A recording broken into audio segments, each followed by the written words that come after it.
যে সমস্ত দেশে বর্বরতাই হচ্ছে জায়েজ, সেই সব দেশে পুলিশকে ওই রকমভাবে মেরে উল্টো দিকে ঝুলিয়ে রেখে দেওয়া।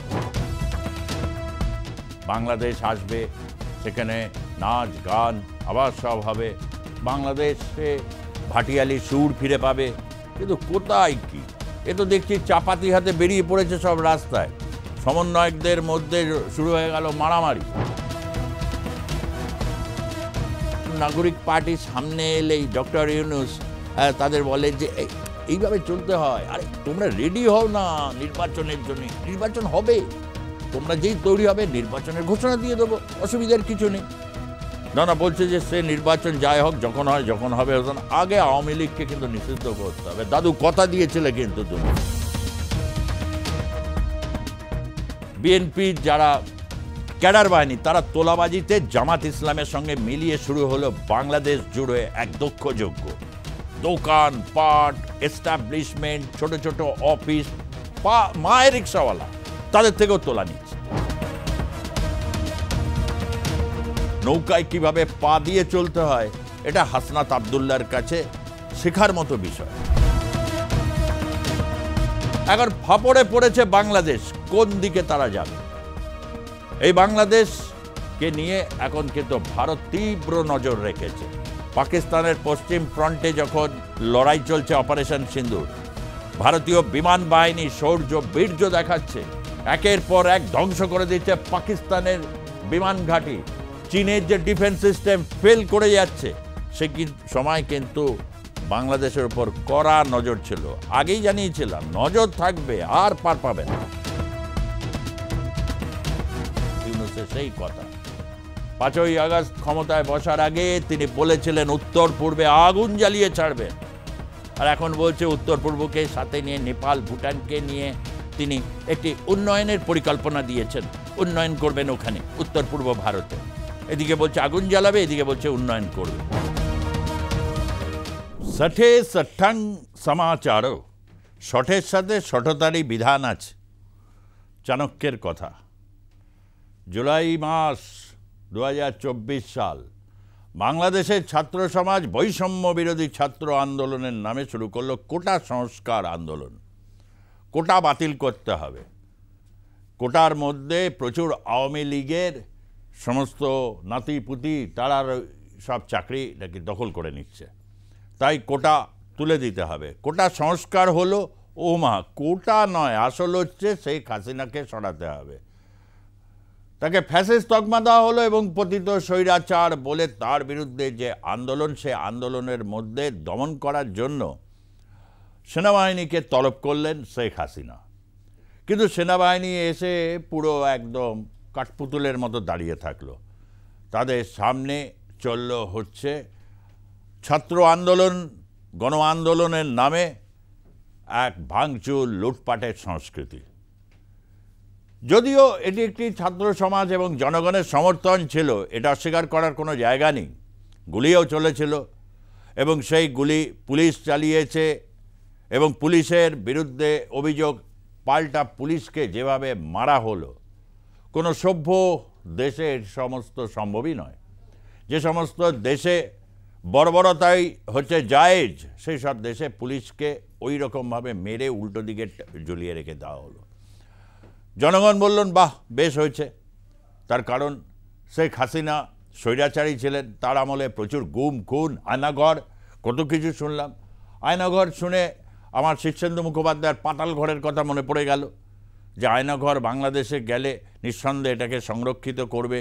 নতুন সরকার এসছে, ডক্টর ইউনূস আন্তর্জাতিক খ্যাতিসম্পন্ন, এই ধরনের আয়নাঘরকে শো করিয়ে তিনি হয়তো বিদেশি ফান্ডও নিয়ে চলে আসতে পারেন। কত স্বপ্ন দেখছিলাম বাংলাদেশ নিয়ে, একের পর এক এপিসোড করছি বাংলাদেশে, ভাবছি একদিন পদ্মার স্থিমিত হবে, বাংলাদেশ আসবে, সেখানে নাচ গান আবার সব হবে, বাংলাদেশে ভাটিয়ালি সুর ফিরে পাবে। কিন্তু কোথায় কি, এ তো দেখছি চাপাতি হাতে বেরিয়ে পড়েছে সব রাস্তায়। সমন্বয়কদের মধ্যে শুরু হয়ে গেল মারামারি। সেপ্টেম্বর থেকেই মারামারি করছে এবং যারা, যে সমস্ত সমন্বয়করা জায়গা পেল না আর কি, যারা বিভিন্ন কমিটি, সাব কমিটি, জেলা কমিটি, স্থানীয় কমিটি, কমিটির পর কমিটি, যেসব সমন্বয়করা জায়গা পেলেন না তারা চড়াও হতে শুরু করলেন আওয়ামী লীগের উপর আর সংখ্যালঘু হিন্দুদের উপর। তাদের দোকানপাট লুটপাট করে আগুন লাগিয়ে দিল, তাদের জিনিসপত্র তারা নিল এবং চারিদিকে জুলুম চাঁদাবাজি। এই তো চলছিল বাংলাদেশের চিত্র। তার মধ্যে যারা ভালো থাকার চেষ্টা করছিলেন তাদের দিনের পর দিন তাদের দেখা গেল যে ভাড়ার এবার টান পড়ছে অগ্নিমূল্য জিনিসের। চারিদিকে মানুষের মধ্যে ত্রাহি ত্রাহি রব, কিন্তু পুলিশ মিলিটারি কারুর দেখা নেই। চারিদিকে ঘুরে বেড়াচ্ছে জামাতি শিবির এবং হচ্ছে সমন্বয়ক বাহিনী। মাঝে মধ্যে তর্জন গর্জন হাসনাত আবদুল্লার। এই যে চেনা ছবির হঠাৎ ঠিক জুলাই মাস আগে মে মাসে তপ্ত গরমে ঢাকার রাজপথ উত্তাল। এবার জগন্নাথ বিশ্ববিদ্যালয়ের ছাত্ররা ৩ দফা দাবি নিয়ে নেমেছে। তারাও জুলাই ঐক্য কমিটি এবং বৈষম্য বিরোধী ছাত্র আন্দোলন, এই দুটোই ছিল হচ্ছে স্থপতি। বৈষম্য বিরোধী 2024 সালে যে আন্দোলন, শেখ হাসিনার বিরুদ্ধে, তার প্রধান স্থপতি তারা ছিলেন। তো স্থপতিরা দেখলেন যে আমাদের একের পর এক একাডেমিক কেরিয়ার শেষ হয়ে যাচ্ছে, শিক্ষক তারা ভয়ে কাবু হয়ে রয়েছেন, তাদের উপর হচ্ছে হুকুম আসছে, ফরমান আসছে। অনেক শিক্ষক বিশ্ববিদ্যালয়ের অধ্যাপক তাদেরকে নিষ্কাশিত করা হয়েছে, কাউকে হিন্দু বলে, কাউকে হচ্ছে আওয়ামী লীগের প্রতি সহানুভূতিশীল বলে। এই বাংলাদেশের যখন ছবি চলছে তখন মে মাসে, ঠিক যখন মে মাস, একদিকে হচ্ছে পশ্চিম প্রান্তে হাসনাত থেকে শুরু করে ইউনুস থেকে শুরু করে সাজ্জিদ আলম, এই সমস্ত যারা রয়েছে, ইউনুসের বখাটে বাহিনী, সে বখাটে বাহিনীর যারা হচ্ছে তাদেরকে যে মন্ত্রতন্ত্র গুপ্তবিদ্যা কীভাবে সন্ত্রাস চালাতে হয় এই টেকনিক যারা শিখেছিল, সে আইএসআই পাকিস্তান পশ্চিম প্রান্তে ব্যস্ত হয়ে গেল। একদিকে বালুচদের হাতে বেদম ধোলাই খাচ্ছে তখন পাকিস্তান, অন্যদিকে ষড়যন্ত্রের সলতে পাকাচ্ছে। পায়েলগাঁওর ঘটনা ঘটার পর বাংলাদেশে যখন তারা ভাবছে এইবার একটা ঘটনা ঘটানো গেল, একেবারে প্রোটোটাইপ বাংলাদেশের মতো ধরে বেঁধে একেবারে সংখ্যালঘু হিন্দুদের মতো ধর্ম পরিচয় দেখে যে সন্ত্রাস চলল, তারপরে পরে যখন পাকিস্তানের বিরুদ্ধে অপারেশন সিন্দুর এসব চলছে, ঠিক তখনই বাংলাদেশে যমুনার কার্যালয় প্রথম ঘেরাও করলেন হচ্ছে এনসিপি, জাতীয় নাগরিক পার্টি। জাগতিক নাগরিক পার্টির সামনে এলেই ডক্টর ইউনুস তাদের বলে যে এইভাবে চলতে হয়, আরে তোমরা রেডি হও না নির্বাচনের জন্য, নির্বাচন হবে, তোমরা যেই তৈরি হবে নির্বাচনের ঘোষণা দিয়ে দেবো, অসুবিধার কিছু নেই। না বলছে যে সে নির্বাচন যাই হোক, যখন হয় যখন হবে, আগে আওয়ামী লীগকে কিন্তু নিষিদ্ধ করতে হবে। দাদু কথা দিয়েছিলে কিন্তু তুমি, এই সরি স্যার। তখন কি আর করেন ডক্টর ইউনুস, বারবার হচ্ছে নানা রকম এই ট্র্যাপিজের খেলা খেলতে খেলতে তাদের শান্ত রাখছিলেন। ওমা, একদিন দেখা গেল হাসনাত আবদুল্লাহ সরাসরি হচ্ছে বিক্ষোভ থেকে সোজা ডক্টর ইউনুসের সাথে দেখা করতে চলে গেলেন। বেশ ঝাঁজ আছে তার, মানে দুটো নৌকায় কিভাবে পা দিয়ে চলতে হয় এটা হাসনাত আবদুল্লাহর কাছে শেখার মতো বিষয়। বাদবাকি সমন্বয়ক যারা রয়েছেন তারা বললেন যে এইভাবে কিভাবে হয়, গোটা ছাত্র সমাজের কাছে একাডেমিক ইয়ার বলে কিছু নেই, হোস্টেলগুলো হচ্ছে যাচ্ছে তাই অবস্থা, এইভাবে পড়াশোনা লেখাপড়া হয়। কিন্তু কোথায় কি, ডক্টর ইউনুসের কাছে তখন হচ্ছে যেটা শেখ হাসিনা অডিও ক্লিপে বলে দিয়েছেন যে কোথায় বিশ্ববিদ্যালয় তৈরি করা যায় সেখান থেকে টাকা পাওয়া যাবে, কোথায় এইটা করা যাবে সেখান থেকে টাকা পাওয়া যাবে, কোথায় গ্রামীণ ব্যাংকে থেকে শেয়ার তুলে নিয়ে কিভাবে টাকা করা যাবে, তারপর আরও টাকা করার জন্য আওয়ামী লীগকেই পুরো নিষিদ্ধ করে দেওয়া যায়, যে গোটা বাংলাদেশকে বিক্রি করে দেওয়া যায়। এটা শেখ হাসিনা তিনি বলেছেন।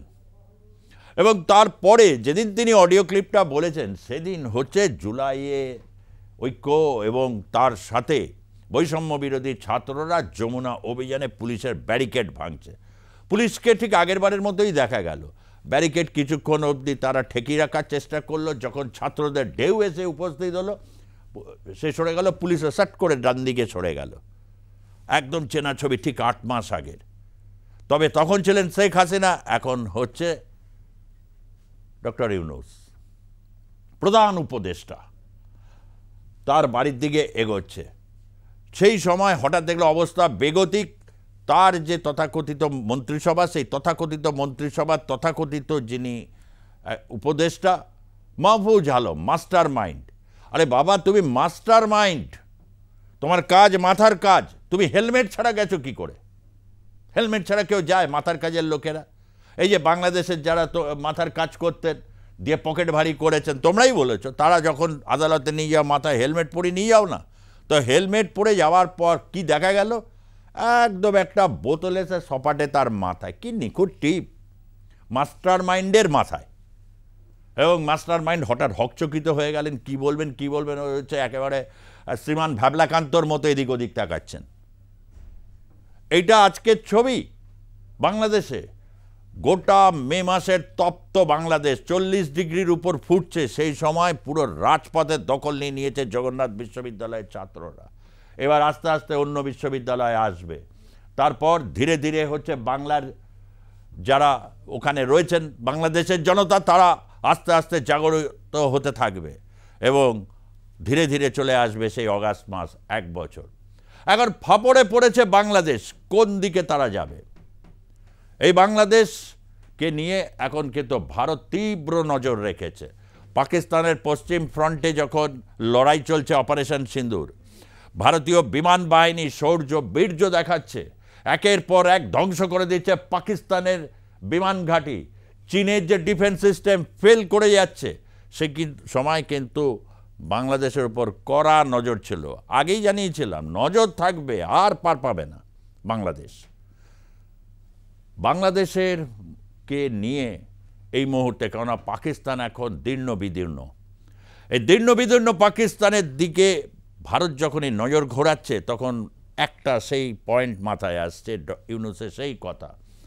5ই আগস্ট ক্ষমতায় বসার আগে তিনি বলেছিলেন উত্তর পূর্বে আগুন জ্বালিয়ে ছাড়বেন, আর এখন বলছে উত্তর পূর্বকে সাথে নিয়ে নেপাল ভুটানকে নিয়ে তিনি একটি উন্নয়নের পরিকল্পনা দিয়েছেন, উন্নয়ন করবেন ওখানে উত্তর পূর্ব ভারতে। এদিকে বলছে আগুন জ্বালাবে, এদিকে বলছে উন্নয়ন করবে। ভারসাম্যই চলে গেছে। পটাশিয়াম সোডিয়াম মনে হয় ওঠানামা করছে, এক এক সময় এক এক রকম কথা বলছে। তার আগে চীনে গিয়ে সুন্দর মিটিমিটি হেসে তিনি ডক্টরেট উপাধি নিলেন। উপাধি নিয়ে তিনি বললেন কি, যে এই দক্ষিণ এশিয়াতে একটা উন্নয়নের জোয়ার আনতে হবে, দক্ষিণ এশিয়ায় ভারসাম্য আনতে হবে। মনে হলো আব্রাহাম লিঙ্কন যেন স্বয়ং নেমে এসেছেন এই মর্তে। আহা, কি কথা বলছেন, যেন নতুন কিছু শোনাচ্ছে। এই সমস্ত পুরনো বুলিগুলো, অতি জীর্ণ যে সমস্ত বুলি কপছে, তিনি চাইছিলেন এক মহানুভব ব্যক্তি হতে।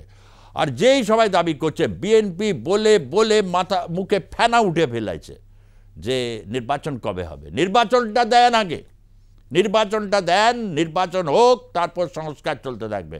সংস্কার কখনো থেমে থাকে না, সংস্কার চলতে থাকে। আরে সংসদটা তো বানান, নাহলে তো বলবে এটা বেআইনি সরকার। কিন্তু কোথায় কি হতোদ্যম হয়ে পড়ল বিএনপি। তার কারণ হচ্ছে তারা তাদের ক্যাডারকে সন্নিবেশিত করতে পারেনি। যে এইরকম জায়গায় যখন নির্বাচন দিচ্ছে না, চলো আমরা রাজপথ দখল করি, কিন্তু কে হবে? তখন খালেদা জিয়া বিদেশে চিকিৎসারত, তার পুত্র তারেক রহমান, তিনি একবার ভাবছেন এই ইউনূসের অ্যাসিস্ট্যান্ট হয়ে কি দেশ চালাবো। অনেক প্রপোজাল যাচ্ছে, কিন্তু তারেক রহমান কিছুতেই আসছেন না। তিনি কিন্তু বুঝতে পারছেন বাংলাদেশে গেলে তার হাল কি হতে পারে। এমতো পরিস্থিতিতে বিএনপি যারা ক্যাডার বাহিনী, তারা তোলাবাজিতে জামাত ইসলামের সঙ্গে মিলিয়ে শুরু হলো বাংলাদেশ জুড়ে এক দক্ষযজ্ঞ। দোকান পাট, এস্টাবলিশমেন্ট, ছোট ছোট অফিস, মায়ের রিক্সাওয়ালা, তাদের থেকেও তোলা নিচ্ছে। এই তোলাবাজির যে সংস্কৃতি বাংলাদেশে একেবারে গেল এবং ছাত্র সমাজ তাতে বিক্ষিপ্ত হয়ে পড়ল। ঠিক এমতো পরিস্থিতিতে এলো হচ্ছে, তিনি দেখলেন যে এই পরিস্থিতি থেকে নিষ্কৃতির আর জায়গা নেই। যে পারছে সে এসে হুমকি দিচ্ছে তখন ডক্টর ইউনূসকে, ছেড়ে দে মা, কেঁদে বাঁচি অবস্থা। এমতো পরিস্থিতিতে তিনি আওয়ামী লীগকে নিষিদ্ধ ঘোষণা করে দিলেন। এমনকি বিভিন্ন জায়গায় জামাতের যারা লোকজন ছিল তারা তখন জল মাপছিল। আলী রিয়াজ হোক কি সংস্কার কমিটি, বিভিন্ন সংস্কার কমিটির মাথায় তো বসে আছে বেশিরভাগই জামাত শিবিরের লোকজন, যারা অতীতে শিবিরের ছাত্র নেতা ছিল। এরপর পরিস্থিতি একেবারে নাগালের বাইরে চলে গেল। ছাত্র সমাজ বুঝে গেল যে এ বাংলাদেশ আর পরিবর্তন হবে না, এবার রাজপথেই উত্তর দিতে হবে। স্লোগান উঠেছে শুধু মুখে, জুলাই জুলাই, এবার হবে গণধোলাই। এমনিতে মব জাস্টিস দেখেছে বাংলাদেশ, কি ভয়ঙ্কর মব জাস্টিস এই 8 মাসে। এর একটা ধোলাই বা শুদ্ধিকরণ দরকার। ছাত্র সমাজকে এগিয়ে আসার বিষয় রয়েছে, তবে নিষিদ্ধ করাতে একটা সুবিধা পেয়ে গেছে এখন আওয়ামী লীগ। কি সুবিধা? সুবিধা হচ্ছে এটাই যে আওয়ামী লীগ বিভিন্নভাবে বিভিন্ন জায়গায় ঢুকে যেতে পারবে। এই যে জুলাইয়ের যে আন্দোলনটা এখন আবার শুরু হচ্ছে জগন্নাথ বিশ্ববিদ্যালয়, সেখানে কি ছাত্রলীগের ছেলেরা নেই? উত্তক্ত হয়ে গেছে। উত্তক্ত এই পরিস্থিতিতে এখন যেভাবে হোক ডক্টর ইউনূসকে ক্ষমতাচ্যুত করে ইমিডিয়েটলি নির্বাচন কিভাবে হবে। ভারত কিন্তু বলেছে এই পরিস্থিতি অত্যন্ত উদ্বেগজনক এবং এই পরিস্থিতির উপর এবং বিশেষভাবে আওয়ামী লীগকে নিষিদ্ধ করার প্রশ্নে সেখানে কিন্তু তারা ছেড়ে কথা বলবে না। না, ঠিক সরাসরি এটা বলেননি যে ছেড়ে কথা বলবো না, কিন্তু ভাষাটা কীরকম ছিল? ভাষাটা অত্যন্ত সংযত কিন্তু ঠান্ডা গম্ভীর সুরে যিনি বিদেশ সচিব মিস্টার জয়সওয়াল, তিনি বলেছেন ইমিডিয়েটলি নির্বাচন দিলে বাংলাদেশ কোথাও একটা মুক্তির পথ খুঁজে পাবে, এবং সেটাতে সিলমোহর দিয়েছে কিন্তু আমেরিকার মুখপাত্র বিদেশ মন্ত্রকের। একবার রণদীপ জয়সওয়ালের বক্তব্যটা শুনুন। जहां तक अवामी लीग की बात है, the ban on the Awami League without due process is a concerning development. As a democracy, India is naturally concerned at curtailment of democratic freedoms and shrinking political space. We strongly support the early holding of free, fair and inclusive elections in Bangladesh. जो अवामी league पे ban लगा है वो एक चिंता का विषय है। एक जो लोकतांत्रिक प्रणाली में एक तरीका होता है सब काम करने का, वो ड्यू प्रोसेस को दरकिनार कर किया गया है। एक लोकतंत्र के रूप में भारत जो वहाँ पर लोकतांत्रिक आज़ादी को रोका जा रहा है और जो वहाँ पर राजनीतिक गतिविधियों के लिए जो दायरा है वो कम हो रहा है, इसको लेके हम लोग चिंतित हैं। और साथ में हमारा ये मानना है, हमारा ये आह्वान है कि बांग्लादेश में जल्द से जल्द एक निष्पक्ष और समावेशी चुनाव कराया जाए। শুনলেন তো রণদীপ জয়সওয়ালের বক্তব্য। এরপর কি বাংলাদেশ এই বার্তাটা নিতে পারবে? নিলে ডক্টর ইউনূস হয়তো বা বেঁচে যেতে পারেন, খুব চান্স কম। তার কারণ দেখেছেন তো ডক্টর ইউনূস যখন ঘুমোতে গেছেন, তার সমন্বয়করা যখন সমস্ত কিছু করে যখন তারা রাত্রিবেলা ঘুমোতে গেছেন, ঠিক সেই সময় বাংলাদেশের সাবেক রাষ্ট্রপতি লুঙ্গি পরে অসুস্থ সেজে মুখে একটা মাস্ক লাগিয়ে 3টের সময় শাহজালাল এয়ারপোর্ট থেকে সোজা ব্যাংকক। ভোরবেলা উঠে যখন ডক্টর ইউনূস নাস্তা করছেন, তখন খবর এসেছে যে সাবেক রাষ্ট্রপতি হামিদ তো পালিয়ে গেছে। বলো কি, হামিদ পালিয়ে গেল কি করে? ভোর 3টের সময় এসে স্যার চলে গেছে, কি করে আটকাতে পারলেন? না পারা গেল না তো স্যার। এই হবে। আপনি যে বলবেন ডক্টর ইউনূস এখন আমলাদের ডান দিকে যেতে, ওরা বলবে বাঁ দিকে চলে যাবে। তারপর বলে বাঁ দিকে কেন গেলে? বলেছিলাম তো ডান দিকে। স্যার আমরা তো ডান দিকেই গেছি। ওই ডান দিক বাঁ দিক গুলিয়ে দেবে। এগুলো বোঝেন? বুঝতে পারেননি? বুঝে যাবেন, আর কিছু দিনের অপেক্ষা, বুঝে যাবেন। এই যে বাংলাদেশ চলছে, এই বাংলাদেশ চীনকে ইনভাইট করতে এসেছিল আইএসআই, তখন কি বলবো না, মাহফুজ আলম তখন এইভাবে চলতেন, তার দিকে লোকে তখন সম্ভ্রমের দৃষ্টিতে তাকাতো। লালমনিরহাট, এই চিকেন নেকের কাছে লালমনিরহাটে চীনকে দিয়ে একটা তিনি ভেবেছিলেন সেখানে ফাইটার প্লেনগুলোর একটা ঘাঁটি স্থাপন করবেন যাতে ভারতের উপর তীব্র নজর রাখা যায়। এই ছিল তাদের পরিকল্পনা, এবং তার থেকে যখন হবে স্বাভাবিকভাবে ডক্টর ইউনূসেরও কিছু উপার্জন হয়ে যাবে, অন্তত নিন্দুকেরা তাই বলেন। তসলিমা নাসরিনের একটা পোস্ট দেখছিলাম, সেখানে ডক্টর ইউনূসকে বলেছিল এই লোকটি রাজনৈতিক ব্যবস্থাকেই ধ্বংস করে দেবে। আওয়ামী লীগকে শেষ করেছে, বিএনপিকে শেষ করবে, এবার জাতীয় নাগরিক পার্টিকে শেষ করবে, তারপর জামাতের হাতে দেশটাকে তুলে দেবে। গোটা জায়গায় শুধু জামাত আর হচ্ছে শিবিরের লোকজন। একজন শিবিরপন্থী হুজুর তিনি আবার বলেছেন কলকাতায় ঢুকে গিয়ে তিনি নাকি বাইকে করে বিস্ফোরণ ঘটাবেন। এই সমস্ত কথাবার্তাগুলো আসছে, যত আসছে তত কিন্তু ভারতের নজর আরও তীব্র হচ্ছে। বাংলাদেশ এখন এক অরাজক পরিস্থিতির মধ্যে দিয়ে যাচ্ছে, যে অরাজক পরিস্থিতি একটা মানুষ আরেকটা মানুষের উপর বিশ্বাস স্থাপন করার মতো পরিস্থিতিতে নেই। মানুষ শঙ্কা নিয়ে রাস্তায় বেরোন, এই বুঝি তার উপর এসে লুটেরার দল ঝাঁপিয়ে পড়বে। মহিলারা যাচ্ছে না স্কুল, কলেজ, বিশ্ববিদ্যালয় ত্যাগ করেছে। এই অনাচারের বাংলাদেশে একমাত্র স্বৈর শাসন প্রতিষ্ঠা করে বসেছে হচ্ছে ডক্টর ইউনূস এবং তার কিছু চামচা বাহিনী, এবং তাকে পূর্ণ মদত যোগাচ্ছে হচ্ছে জামাত শিবির। এই বাংলাদেশ কিন্তু আবার শুরু হয়েছে এক জ্বলন্ত উত্থাপন ঘটছে। এই উত্থাপন কোথায় গিয়ে থামবে তার ডিটেলস আপনাদেরকে আমি দিতে থাকব। আজ এখানেই শেষ করছি। ভালো থাকুন, সতর্ক থাকুন এবং সুস্থ থাকুন।